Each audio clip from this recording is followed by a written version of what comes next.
Aujourd'hui, une patiente m'a demandé, mais quand je suis anxieuse, quel exercice, quelle technique est-ce que je peux appliquer? Qu'est-ce que je dois faire? Ça, c'est une question qu'on retrouve souvent dans les cabinets, particulièrement, je pense, les cabinets de TCC, parce que on s'imagine que les TCC, c'est appliquer des techniques, appliquer des stratégies, des choses qui vont être minutieuses, qu'on va devoir mettre en place, etc., pour gérer son anxiété. Et c'est tout à fait normal parce qu'il est vrai que dans notre vie de tous les jours, quand on a un problème, en règle générale, pour le régler, eh bien, on doit faire des trucs. Il y a une fuite, vous devez avoir des outils, vous devez aller vérifier, vous devez aller combler la fuite, éteindre l'eau, tourner des manivelles, etc. Et vous devez faire des trucs. Il y a un problème dans la voiture, c'est pareil. Vous avez à faire des papiers, c'est pareil. Donc notre cerveau, il est vraiment entraîné, il est vraiment habitué à voir la résolution de problèmes comme étant une succession d'étapes à faire pour régler le dit problème. Sauf qu'en fait, votre anxiété, votre cerveau, vos pensées intrusives, c'est pas une fuite. Et c'est pas un moteur mécanique non plus. Ce sont des problèmes d'une nature différente. Et quand vous appliquez les mêmes techniques à quelque chose qui est d'une nature différente, eh bien forcément, ça peut pas fonctionner. Aujourd'hui, on va voir en quoi se poser la question « qu'est-ce que je peux faire vis-à-vis de mon anxiété ?» est en fait une formulation très piégeuse qui vient presque créer le problème. On va également voir comment ne pas se désaxer de cette question du faire vient entretenir le problème et toutes les stratégies à court terme qui maintiennent le problème. Et en fin de vidéo, je vais surtout vous expliquer comment vous devriez plutôt vous comporter face à votre anxiété pour la réduire. Restez bien jusqu'au bout parce qu'à la fin, je vous donne un exercice sous la forme d'une illustration, d'une métaphore qui va vous permettre de vraiment bien assimiler la stratégie et qui va vous aider à l'appliquer dans votre quotidien. Je tiens aussi à vous dire dès le départ pourquoi est-ce que je fais cette vidéo. Je fais cette vidéo déjà pour mes patients parce que souvent, entre deux consultations, il y a beaucoup de patients qui reviennent et d'une consultation à l'autre, qui n'ont pas nécessairement tout retenu ou qui n'ont pas nécessairement tout compris de ce que je leur avais dit à la prochaine. Et du coup, ils passent 2 semaines, parfois 3 semaines, à appliquer une stratégie, mais sans appliquer exactement la bonne stratégie. Donc je pense que avoir ce type de vidéo entre vos consultations, c'est quelque chose qui va vous aider à beaucoup plus vite vous perfectionner. La deuxième chose, c'est que entre les consultations, on sort d'une consultation, on est boosté, on fait les choses pendant 3 jours, c'est bien. Et puis au bout d'un moment, la motivation elle descend un petit peu. Donc je me dis que voir ma tête un petit peu plus régulièrement, même en dehors de nos consultations, c'est quelque chose qui pourra vous aider à rester motivé, à rester focalisé sur vos objectifs et tout ça combiné, au final, faire en sorte que la prise en charge elle soit plus efficace et elle soit plus courte pour que vous puissiez plus vite retrouver de la liberté dans votre vie et du mieux-être. Donc j'espère que ce qui va suivre pourra vous être utile. Et si vous pensez que c'est une bonne initiative, laissez-moi un pouce et abonnez-vous à la chaîne pour que je puisse continuer à en publier de plus en plus. Plus elles seront regardées et plus elles seront utiles, plus moi je serai motivé aussi justement. On a tous besoin de carottes pour avancer, pour continuer à en produire régulièrement et vous fournir le meilleur support au sein de la thérapie que vous avez avec moi. Et cette phrase sur laquelle on va s'appuyer aujourd'hui, c'est une phrase qu'une patiente m'a dit qui a des difficultés anxieuses, mais en fait c'est une question que j'ai quasiment systématiquement quand on vient me voir. Et on vient me voir particulièrement parce que je suis spécialisé dans les TCC et tout le monde s'imagine que les TCC c'est vous avez des tableaux, vous avez des schémas à remplir, vous avez des petits carnets, vous respirez pendant tant de secondes, vous expirez pour gérer patati et patata. In fine, vous restez dans une stratégie de contrôle. Vous êtes anxieux, vous voulez appliquer une technique et ne plus être anxieux. Vous avez des pensées intrusives, vous ne voulez plus avoir vos pensées intrusives, et donc du coup, vous appliquez la stratégie. Sauf que ça, comme on l'a vu dans des précédentes vidéos, c'est la mauvaise stratégie. C'est une stratégie qui vise de passer du tout au rien, qui vise à contrôler nos émotions, qui vise à contrôler nos pensées, alors que c'est impossible de savoir quelle idée vous allez avoir dans 2 minutes, dans 2 heures ou dans 2 jours. Il est impossible de savoir si vous allez être anxieux ou non aujourd'hui, si telle ou telle chose vous met en colère ou pas.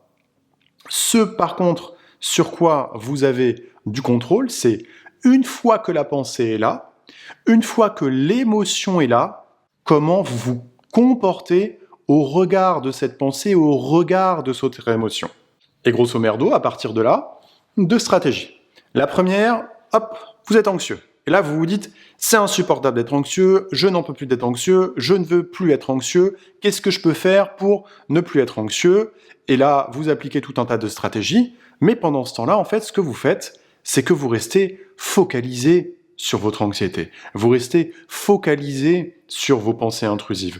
Vous continuez à faire des choses, vous donnez beaucoup de temps et beaucoup d'énergie à l'anxiété pour la faire partir. Donc, paradoxalement, c'est la fameuse notion d'effort paradoxal, eh bien, vous la renforcez. Et l'option 1, c'est ce qui se passe quand on essaye d'exercer, de près ou de loin, une forme de contrôle pour ne pas ressentir l'anxiété. On s'éloigne de sa vie. On fait les choses en fonction de son anxiété et plus en fonction des choses qu'on apprécie, des choses qu'on aime, des choses que nous avons envie de faire. Et je connais personne qui a envie de passer 3 heures à faire des exercices pour lutter contre son anxiété, dans l'absolu. Et le deuxième chemin, c'est de faire l'inverse du premier. C'est-à-dire, au lieu de vouloir exercer sa volonté, son contrôle sur l'anxiété, eh bien, on va essayer de ne rien donner à l'anxiété. C'est, oui, je suis anxieux, mais j'ai bien compris que de toute façon, l'anxiété zéro n'existait pas, donc me battre à tout prix pour ne pas être anxieux est voué à l'échec. Donc je ne vais même pas essayer. Par contre, qu'est-ce que j'ai de mieux à faire dans ma vie? Qu'est-ce que je pourrais faire de plus sympathique? Qu'est-ce qui m'intéresse? Comment j'ai envie de passer mon temps? Et là, en faisant ça, vous refocalisez votre attention sur des choses qui sont beaucoup plus agréables, qui sont beaucoup plus plaisantes. Et en conséquence de ça, vous allez être moins focalisé sur votre anxiété et donc vous allez être moins anxieux. Et là, beaucoup de patients me disent, moi je vois pas beaucoup de différence entre là la stratégie que vous venez de me donner, de faire des trucs sympas, de me focaliser sur des choses agréables, sur des centres d'intérêt, sur des choses qui ont de la valeur pour moi, et une stratégie d'évitement. Et je vous en veux pas parce qu'en vrai, la différence est quand même vachement subtile en fait. La grosse différence, c'est pourquoi vous faites ce que vous faites. Dans un cas, vous faites tout un tas de trucs. Vous pouvez regarder une série, vous pouvez scroller sur Internet, vous pouvez faire un exercice de respiration, vous pouvez aller faire du sport pour ne plus ressentir l'anxiété. Donc l'objectif du sport est de ne plus ressentir l'anxiété. L'objectif de passer du temps avec quelqu'un que vous aimez bien est de ne pas ressentir l'anxiété. L'objectif de regarder un film est de ne pas ressentir l'anxiété. Mais ce ne sont pas les bonnes intentions à avoir. La seule et bonne raison de regarder un film, c'est parce que vous aimez le cinéma et que vous avez envie de regarder un film. La seule et bonne raison d'aller voir un ami, c'est parce que vous avez envie de voir cet ami, soit parce que vous êtes triste et vous voulez du réconfort, soit parce que vous avez envie de passer du bon temps. Mais vous ne voyez pas quelqu'un pour ne pas être anxieux. Donc l'intention n'est pas correctement dirigée. Alors que dans l'autre cas, l'intention de faire et d'être dans votre vie n'est pas de ne pas être anxieux. C'est de faire les choses parce qu'elles vous plaisent, de faire les choses parce qu'elles ont de la valeur pour vous et parce qu'elles ont une importance, parce que vous devez les faire et parce que c'était prévu comme ça. Donc la question de l'intention, elle est super importante. Et c'est ça, toute la différence entre se décentrer, se défocaliser de son anxiété et de s'engager dans des choses qui vont être bonnes pour nous et en effet secondaire, ne plus être anxieux, ou alors faire des choses pour ne plus être anxieux, ce que vous faites, et en effet secondaire, rester anxieux. D'autant plus que, dans un cas, vous aurez passé une journée de merde à pas faire les trucs que vous avez envie de faire, alors que dans l'autre, vous aurez rempli votre journée de choses que vous aimez et qui ont de l'importance pour vous. Et donc du coup, pour ça, le petit exercice que je peux proposer en séance, eh ben, c'est tout bête, c'est vous allez plier une feuille et la mettre devant vos yeux. Je vais passer pour un con, mais je vais le faire comme ça tout seul devant ma caméra.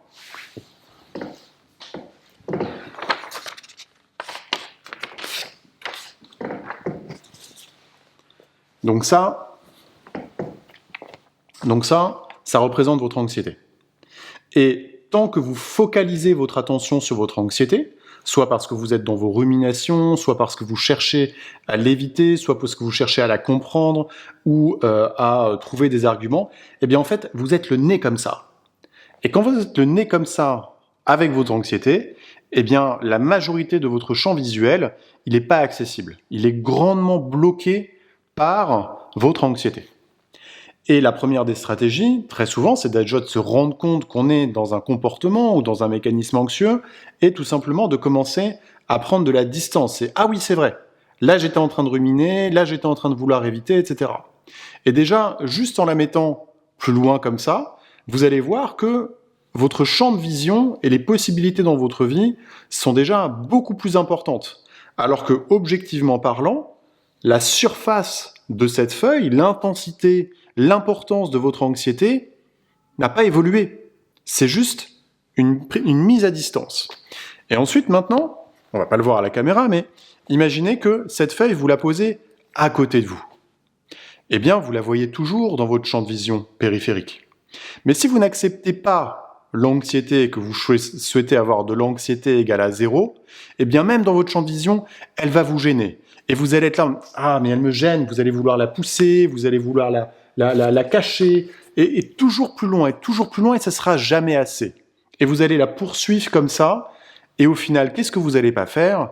Eh bien, vous n'allez pas être à votre vie, vous n'allez pas être dans ce que vous êtes en train de faire.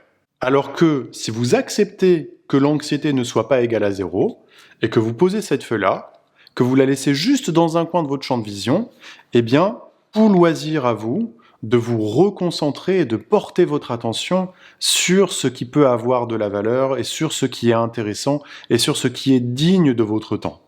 Et oui, elle est un petit peu à côté. C'est pas parfait. C'est pas 0. Je suis d'accord avec vous.